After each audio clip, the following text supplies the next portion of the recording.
Hi, everyone. Today, me and Tete are going to be talking about Joel and Malka and how she has really inspired me to do more with them and develop them in a certain sense that in a way that I was kind of afraid to develop them before.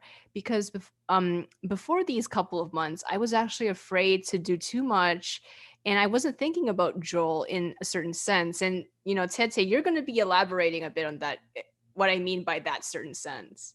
Yes, I will be. I will because it began very unusually. Do you want me to take the reins from here? Or do you want to set an introduction? You can take the reins from here because you're the one who was driving this idea. Because before, I never thought of Joel in such a way. Before, he was just supposed to be a cranky, scrawny little thing who was kind of annoying and argumentative. And he was like a foil to Sam, almost like a comedy kind of thing. Right. So I guess when you first introduced Joel, sorry, I can't say Joel because keep getting those two guys confused. Um, Not confused, just similar sounding names, but um I thought there was much potential for him. There was something about his argumentative nature that belayed a deep core of an air of authority, but not a narcissistic, imperious authority, but just a very cold, streamlined, efficient elegance, and that kind of air of authority that comes with it, that is not narcissistic based on self, but based on a driving force of conviction and seeing the world more clearly. And I always felt that Joel had that insight. And so while he was argumentative and prickly, I just thought, well, this guy just has Capricorn energy. I thought there's more to him. There's more to him. And I think he has the potential to be a very well developed character. And I guess also too, compared to Sam's levity, there was something very alluring, if you will, about Joel's gravity. There was something very appealing about it. There was something very alluring. And I always find myself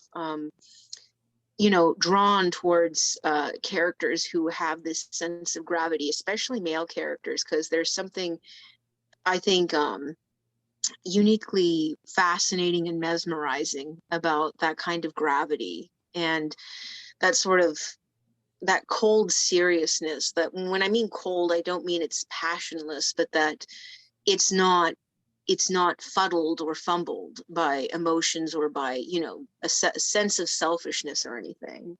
Hmm. And the sense I was previously talking about was him in a sexual capacity. Because before, I think as I touched upon with Helleborn a couple of months ago, he was never meant to be a very sexual person or character.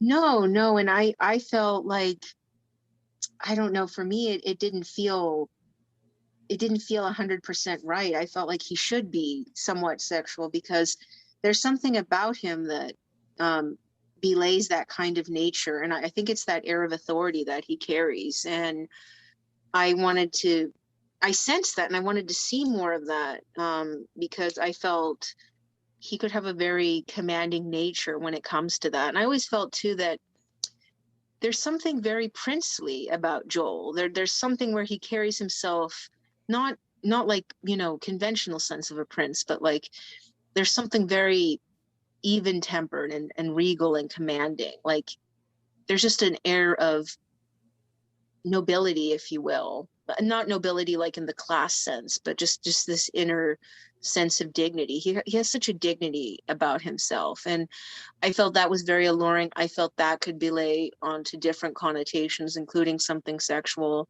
And I always sensed that. And I guess that's why when I was doing the AU, I definitely said, this lad's going to be a prince.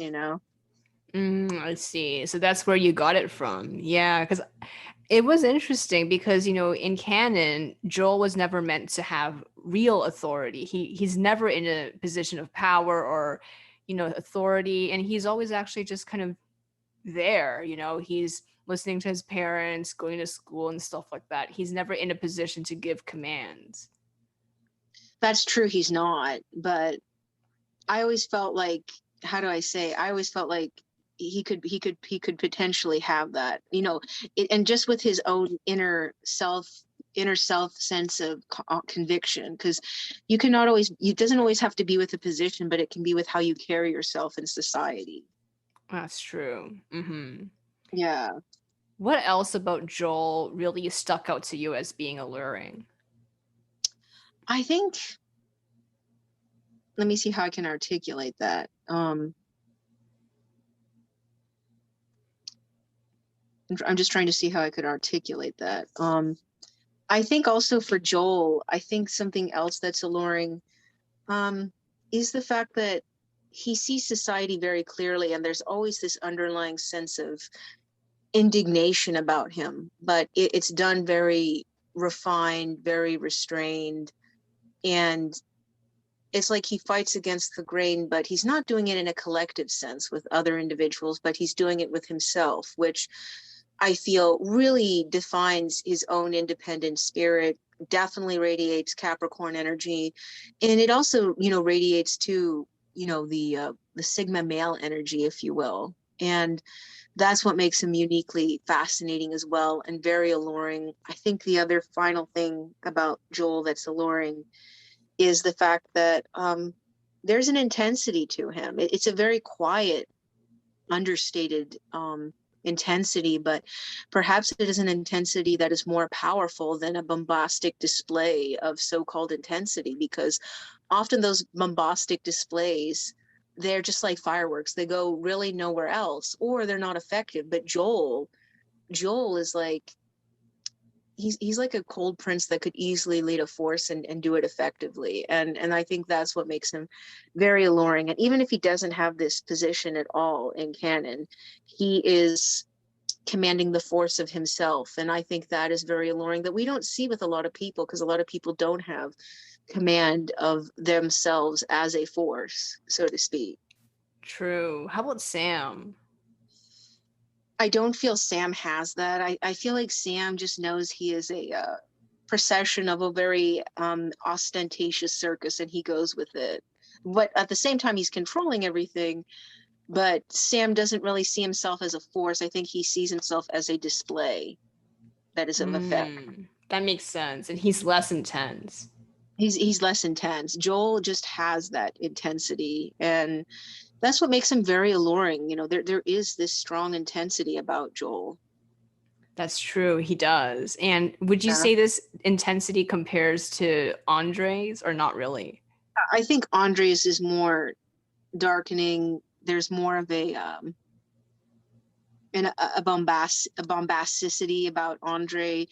I think Andre is not very effective with what he does. He's just very much in emotional turmoil of conflict. I think there's something slightly darkening and threatening about Andre. Well, Joel's is not darkening and threatening if it's in the, like, for example, if it's somebody who's not threatening him or somebody he cares about, he won't be threatening. But I think Joel in certain situations could be threatening, but Andre's just threatening all around, unfortunately, because Andre's kind of he's like a walking storm, unfortunately.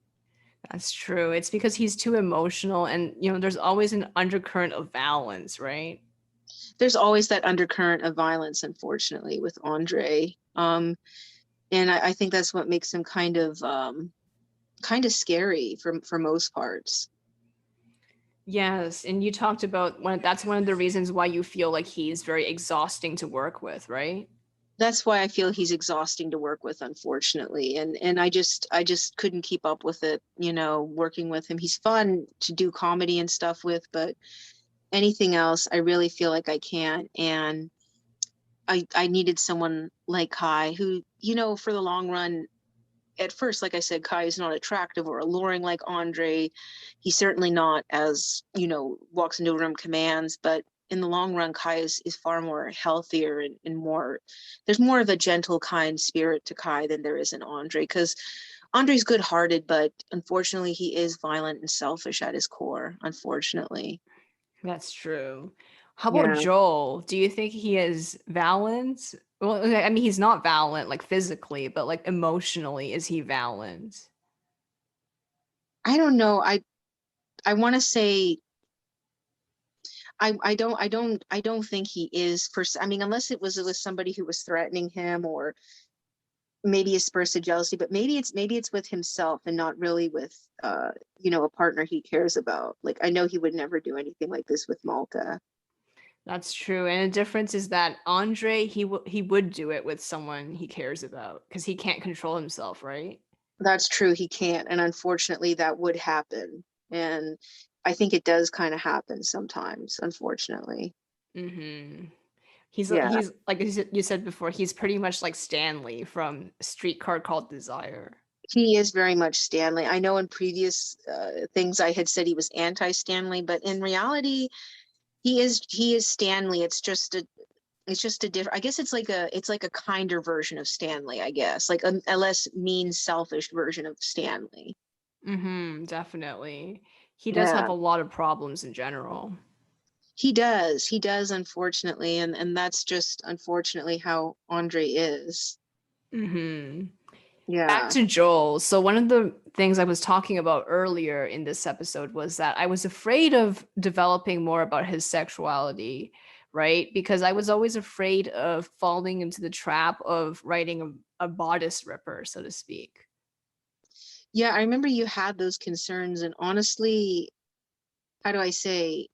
It's not I think they're kind of unfounded. I mean, everyone has that problem, that fear, if you will, but I don't think we need to worry about that with Joel per se, because there's nothing about him that kind of gives off that. You know what I mean? Because Joel is not looking to conquest. He's not Andre. Andre, I think, is more of a bodice ripper than say That's Joel. true. He is in a way. And this is one of the reasons why you felt uncomfortable with Andre at times, because he himself felt like he was objectifying other people too, right? And as Yeah, well he as was. the author, did you feel like you were objectifying him? I kind of felt like I was, and it did feel like that, and I didn't like it. I felt like it sort of felt blatant, especially like when people's responses was like, "Oh, he's so hot" or "so lusty" or something, and I just thought, "Oh no, he is a bodice ripper," and I didn't like it. I didn't. I felt uncomfortable with it, and I felt very uncomfortable working with him like that. Mm-hmm. Right. Because your intention was not to objectify him, but based on other people's reactions, you kind of felt uncomfortable how they reacted. Yes, I did. I did, unfortunately, and I realized Andre conventionally he does attract a lot of people instantly. I mean, he kind of responds back to those animalistic urges or what society defines as sexy. He's very intense, he's very lusty, he's sort of a dark, strong, brooding, mysterious man. um there's kind of like this, I don't know, he's very there's this fieriness to him that I think a lot of people would find sexy.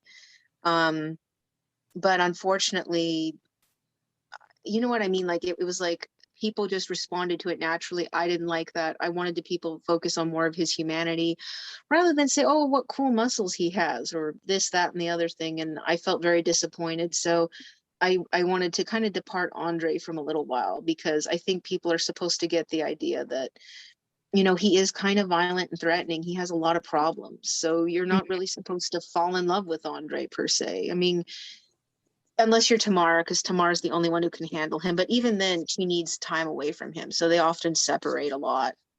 Right, exactly. And this is also one of the reasons why the third version of our RP with Katya and Andre didn't feel quite right to you, right? It felt so out of character. This was not Andre. And I know I kept trying to lie to myself, "Oh, this is Andre," but it wasn't. I mean, the first one was always how Andre was. And Andre always does outrageous things. There's always this threatening nature of thunder rumbling in the background with him. And that's why even his first interactions with Katya were argumentative. There were conflicts. The one that sticks out to me the most is when they meet again in the park. And, he even goes so far as to grab her by the wrist and he's yelling at her. Exactly. And this is why she wanted to avoid him at first. Yeah, because she was scared to death of him. And I don't blame her. That was pretty frightening. Exactly. How does Andre compare to Joel? Joel wouldn't do that. I mean, Joel has a quiet elegance about him, and he wouldn't do that. He wouldn't. Right. Yeah. So I don't think I don't think we would have to worry about that per se. I mean, you know what I mean? Like Joel just has a more quiet elegance about him as opposed to Andre, who's just so bombastic. That's true. I wonder why I was so sensitive about, falling into tropes, because I don't think he fits any of those tropes we were just talking about. Maybe I was just afraid of the accusation of wish fulfillment. That, I think I that was just writing this for myself, not, for the story or to explore the themes. Oh, just, whatever. I think that's a fear a lot of authors have. I mean, I know I sometimes felt that way. Um, but then I realized that's not the case. Like I felt to a degree that Andre was that way, but then again, who wants Andre? I mean, unless you just want like passion, but if you want someone in the long run who will be there for you, you definitely don't want Andre because he can't do it. That's true. And I guess I was also kind of scared that Joel was changing so quickly because, at the very start, he was just this kind of nerdy, antisocial, argumentative, not very attractive person who just has a lot of bitterness in him. But over time, we see this complete change in him. And, I was scared that people were going to be like, oh, are you playing favorites or something? Or are you just turning him into something that he wasn't originally intended to be? Yeah, it's always scary when a character rapidly changes. I mean, I've had that where I've gotten to know a character and then they change and they kind of juxtapose all the time. And I I always worry about that too. I think a character I kind of struggled with that was probably two characters of Natalia and Lara because they were always juxtaposing all the time. Mhm. And I always worried about the same thing too. You know, was I just doing it for wish fulfillment? And, you know, to some degree, I think the earlier versions of them were because it was just there was no logic, no logic to how they were and how they acted. So it was all just like this weird fantasy thing. But you know, that's a concern I think a lot of creators have when they're working with a character. And you know, working with a character that's very realistic, it is like a seance and getting to know a human being in this kind of sense as we do as creators on this scale and this level and depth, it's always going to be full of uncertainty because it's kind of like it is like knowing a real person. Our perception of a Mhm. person changes over time. Like we thought, oh, we thought this person had X, Y, and Z personality traits, but then we realized they have J, K, and L. And then you know that changes the complexion of the person as we know it. It changes how they are publicly, how they are privately, how they are with one person or another person or a situation. So I think with any authors out there or creators who have these struggles with a character, don't worry, it's like knowing another person. Your perception of them changes throughout the time that you know them. And I will say that because I had this with Andre. I he changed, you know, I wouldn't say drastically, but he was often changing a lot. And I really got to know his true nature. It alarmed me. I still like him. I still think he has a lot of good qualities. He's still a good guy, but definitely not a guy you want to build a life with. Very much kind of like the opposite of Kai. I thought Kai, well, boy, there's nothing appealing about Kai. He's not attractive. He's not um, fun to be around. And then as I got to know Kai more, he grew on me. And now I'm extraordinarily attached to him. Mhm. Exactly. I guess it's sort of like Joel then, right? Because he has grown a lot. Very much. It's often these characters that you really need to grow to like that you end up loving the most. I often compare it to people who like black licorice candy. Everyone really hates black licorice. No one wants to eat the black licorice jelly beans. Everyone picks them out and they're always at the bottom of the jar. But then you've got people who have developed a taste for it and then they love nothing else but black licorice and black licorice jelly beans. And or you could compare it to people who like uh experimental pop like Kate Bush. You know, you listen to Kate Bush, you're like, oh, that's weird pop. But then after a while, if it grows on you, then you're thinking, well, those all these songs are certainly bangers from her. So I compare it to those two things. It's an acquired taste, but once you acquire it, you love it. Exactly. And I guess from your perspective, as I guess you could say, sort of the audience member, but then we talk so much about it, so it's almost like, are you even part of the audience anymore? But I guess you're still considered part of the audience. So I will ask you, from your perspective, what do you think is the most likable thing about Joel, the way he is now? The way he is now, I think it's the fact that he has this interesting balance of selfishness and selflessness. And the fact that he is himself selfish when it comes to many things. And he understands this and he embraces it to a degree. Like he wants to improve it, but he knows it's there. He knows it will always be part of him. And it comes from his introspective nature. And he's come to terms with it. But at the same time, he's also extraordinarily selfless, as we see when he deals with Malka, even how he is with his parents, but especially with Malka. There is just this willingness to surrender himself and do anything for her. You know, there's always this extraordinary care and compassion for her. And it just shows the intensity of his devotion.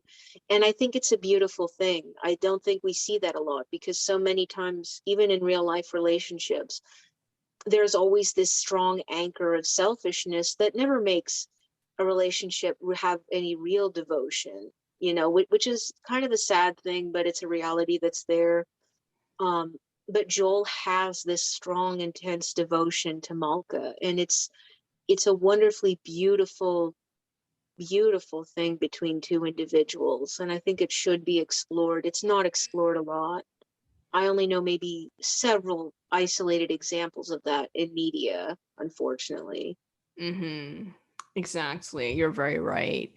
And I guess in terms of his sexuality, it was also kind of ignored. And not only because of my own discomfort, but also because, I didn't think it was true to him at first. I was like, oh, he's kind of like the dean. He's kind of indifferent about these things. But as we noticed and as we looked deeper into his character, it turns out that it's a very integral part of him, isn't it?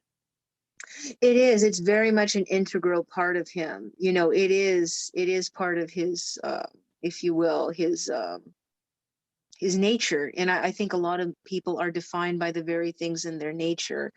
And it plays a factor in shaping their personality as well. And I think that's something a lot of people have to embrace rather than try to ignore it or deny it, or, not want to work with it, if you will.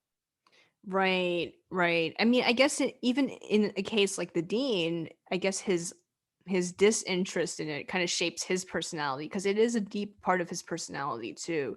So I think what we have really learned from this is that a character's sexuality is an integral part of their personality, whether it's expressed like the dean, which is closer to asexuality, or something else, because he does have this small secret about his sexuality, which makes it a bit different than most people's, It right? certainly does. It certainly Yes, does. because he does have some very specific preferences. He does. Very unusual, I might add. Yes. So it's sort of like he is asexual, but then he does have that. And then, we have people like Andrei who are, very red blooded, very visceral.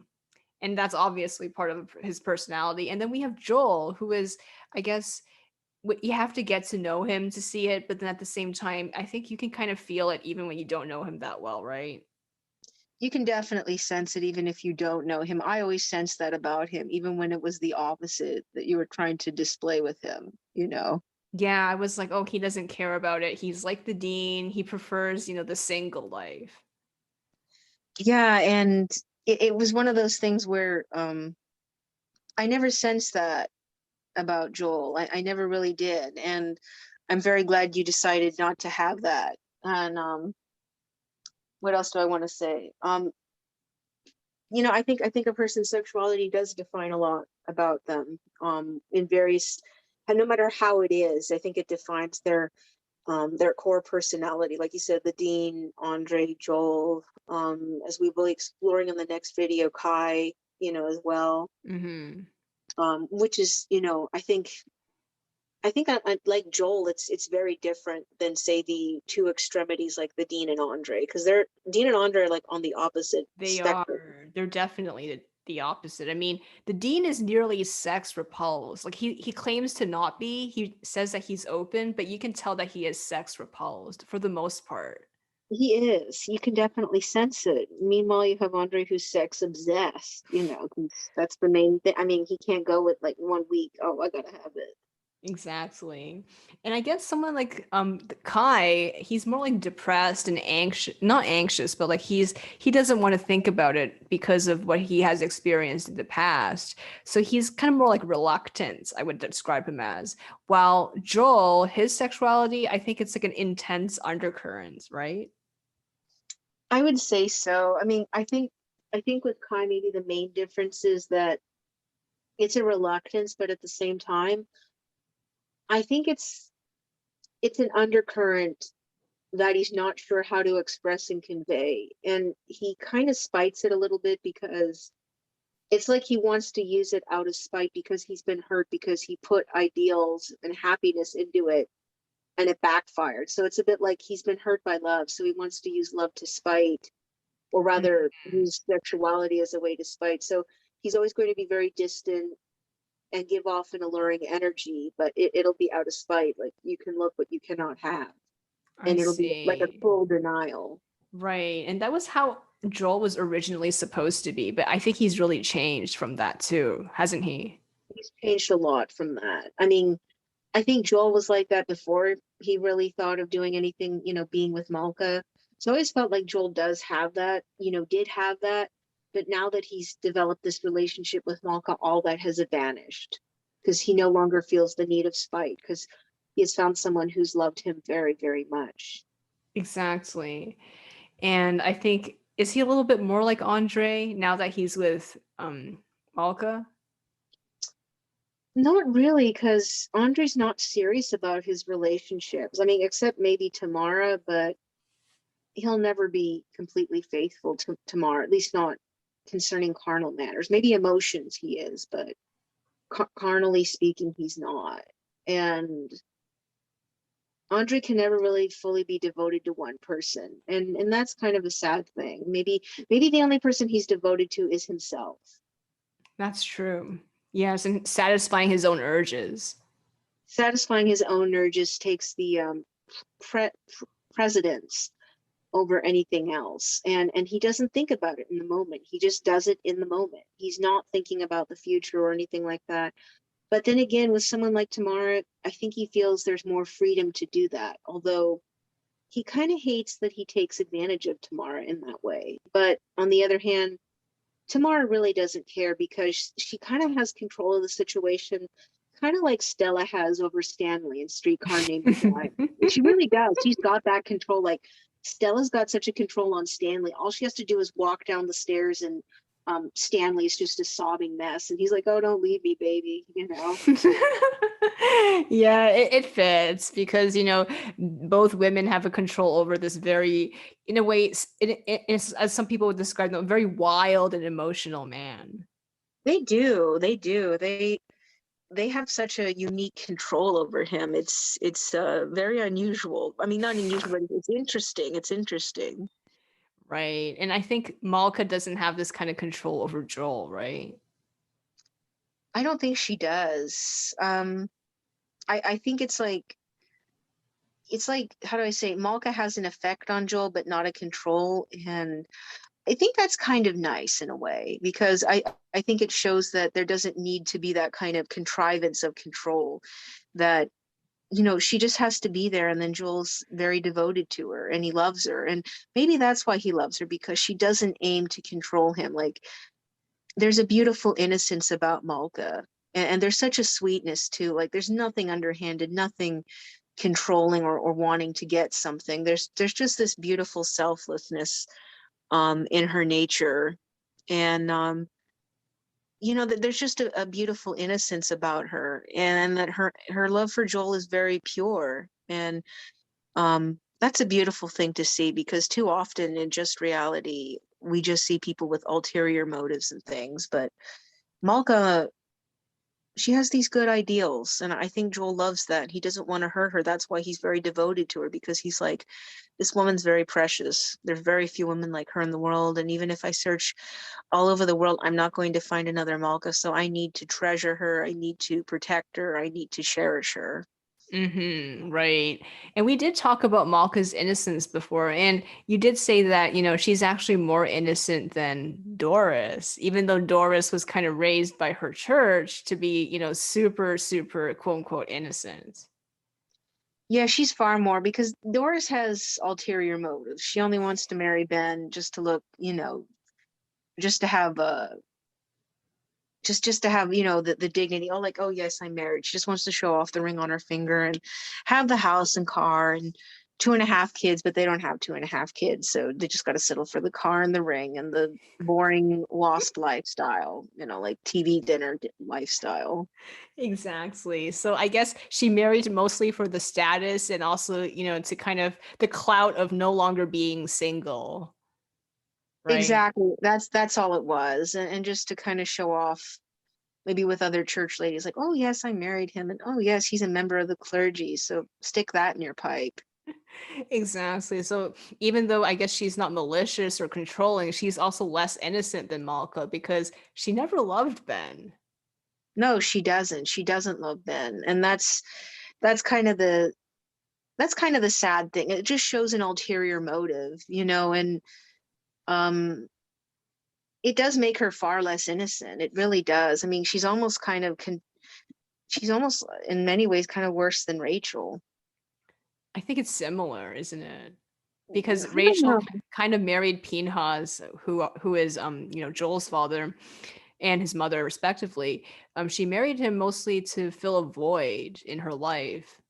I think she was more honest about it than Doris is, because Doris is very hypocritical, like, oh yes, I love my husband, but at least Rachel's like, whatever, Pinhas, you're there, I'm here, we're here. That she's more honest about it than Doris, always trying to fit, oh, I love my husband, I'm such a good Christian wife, and all that other rubbish. That's true. It's because Ben and Doris are all about fakery. Exactly, they're fake. They're fake as heck, and that's what makes, how do I say that's what makes it a little bit more nasty, or at least Rachel and Pinhas are honest about it. People can see that. Even Joel can see it as a kid. And you can appreciate that honesty. And I give props to Rachel and Pinhas for that honesty.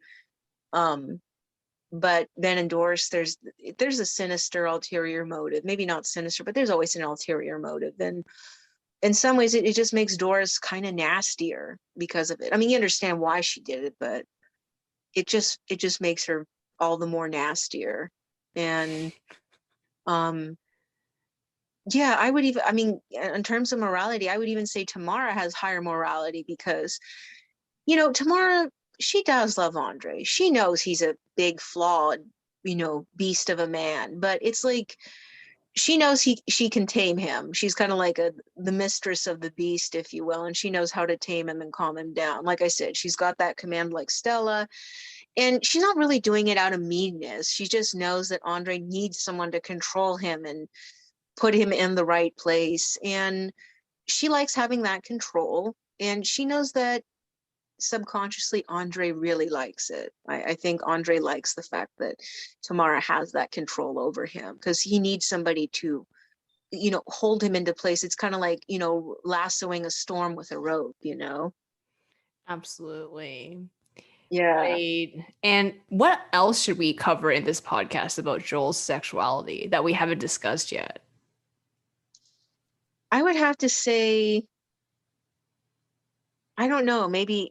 Do you think his intensity and possessiveness? Have we discussed that?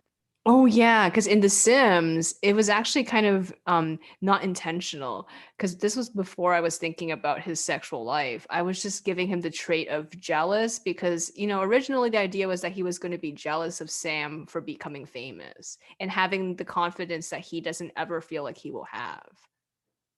But That's true. then it turns out in The Sims that jealous doesn't refer to that, but possessiveness of a partner.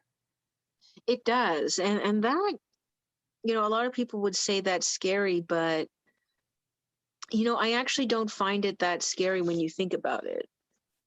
I don't think it's that scary. I mean, it can be if it's combined with, a personality like Andre's.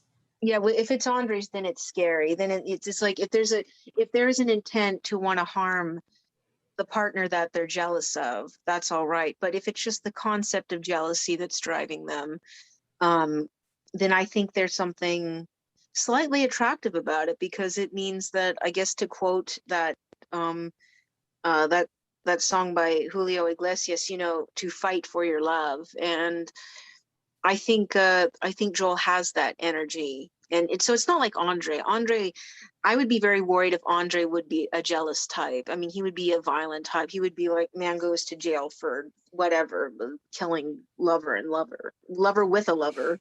Exactly. And it's actually kind of good that he's not, extremely focused on one person except for Tamara. Because, Andre's kind of distracted. So he's not always focusing on one person and being jealous. No, he's not. Andre, at the most given part, has at least four people on his list, and he's not possessive of Tamara. It's a bit like, I love you, Tamara. I'll fight and protect you, but if you want to do whatever you want with other people, I'm fine with that.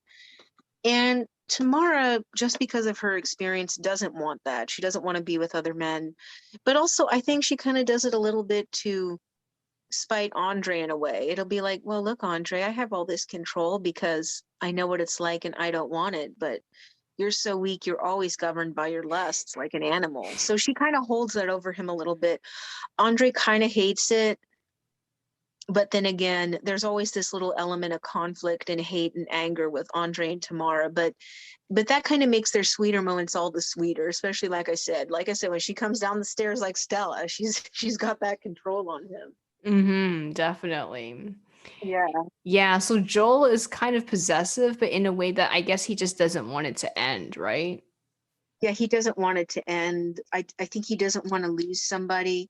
And maybe it's not with external factors. Like he won't think Malka will be stolen by somebody, but maybe driven away by his own self. And I think that scares him, which is why I think he kind of patrols himself, if you will. Yes, that makes a lot more sense because a theme in Joel's story is not really external factors or even people. It's mostly him battling himself.